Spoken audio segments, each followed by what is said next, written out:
an energy diagram for bonding and antibonding molecular orbital. We're talking about the energy diagram for bonding and antibonding orbital. And I've told you earlier that for the bonding orbital, it has a lower energy than the parent orbital. Then the antibonding orbital has higher energy. Now let's build an energy diagram for nitrogen. For nitrogen, nitrogen is 7, right? And if you look at for you to have nitrogen is diatom. That is, it's always two atoms of nitrogen that form N2, just like what we have in hydrogen. Now let's build an energy diagram for the bonding and antibonding orbitals. So let's assume this for nitrogen A and this for nitrogen B. Now let's write the electronic configuration. For nitrogen A, we have 1s2, right? 2s2 and 2p3. Then for the other molecule of nitrogen, we also have 1s2, 2s2 and 2p3. Now let's draw the energy diagram to show the interaction for the bonding orbital on the s orbital and the p orbital now. Now let's pick this as the energy level. Now for the 1s orbital atom, let's draw the interaction and see how the bonding orbital and the bonding orbital is at different energy level. We have, let's do this as our, for nitrogen A, we have 1s. Remember that the orbital is 2, it has 2 electrons in the s orbital. Then for nitrogen B, we also have 1s, 1s2, 1s2. Then, like we said earlier, the bonding orbital is lower in energy than the parent orbital, and the antibonding orbital is higher in energy. Now, here, for us to have one S sigma star, S sigma, as I've earlier explained, is the bonding orbital. So this, for nitrogen A, we donate 1 electron. This one brings 1 electron to form the bonding orbital. So we have 1s2 sigma. Then there are 2 electrons left for the antibonding orbital. So because antibonding orbital has higher energy, this will go up in energy level. So we have this one as 1s sigma star. The sigma star represents the antibonding orbital.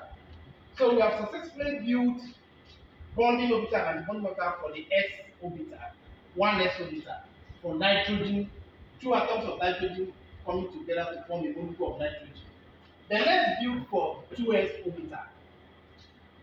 2s orbital has higher energy level than 1s. That is why we go up the energy level. I think that is understood. Then we now have 2s2 for nitrogen A and 2s2 for nitrogen B. Now for the orbital, bonding orbital, we have it as lower energy than the parent energy. So here in this diagram now, we have 2s sigma. Then the remaining 2 electrons will be used to build the antibonding orbital. Here we now have 2s sigma star. I think you understand that. Then let's build the energy level diagram for the 2p orbital. Let's create a space here. We already know that the 2p has 3 electrons for both atoms of nitrogen. And we all know that we have, for p orbital, we have px, py, and pz. And we have 3 electrons there.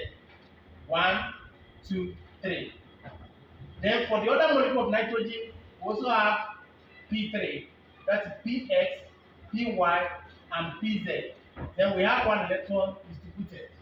We have the 3 electrons distributed. Now let's build for the p orbital. Now, so we have 2p, we have 2px for the first molecule of for the first atom of nitrogen, 2py and 2pz.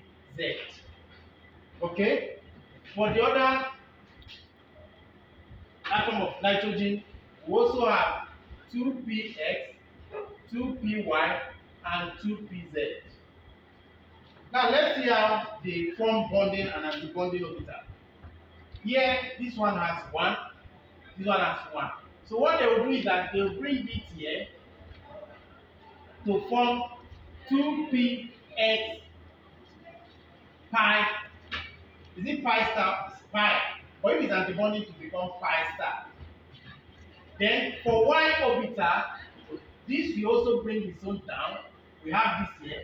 There will be interaction between the 2py of the other atom of nitrogen and the other atom of nitrogen to form 2py pi. Then there is Z here. That Z will come here. There will be bonding orbital. That is interaction between 2pz here and the 2pz at the other side to form 2pz pi. Then if there is more electron left, that will be used for antibonding, which will come up here. For Y to come up here as 2px, 2py.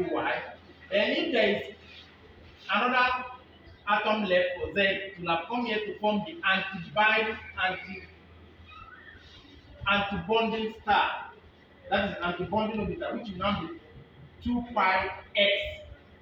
But unfortunately, we don't have here, so there will be no electron left for the antibonding orbital.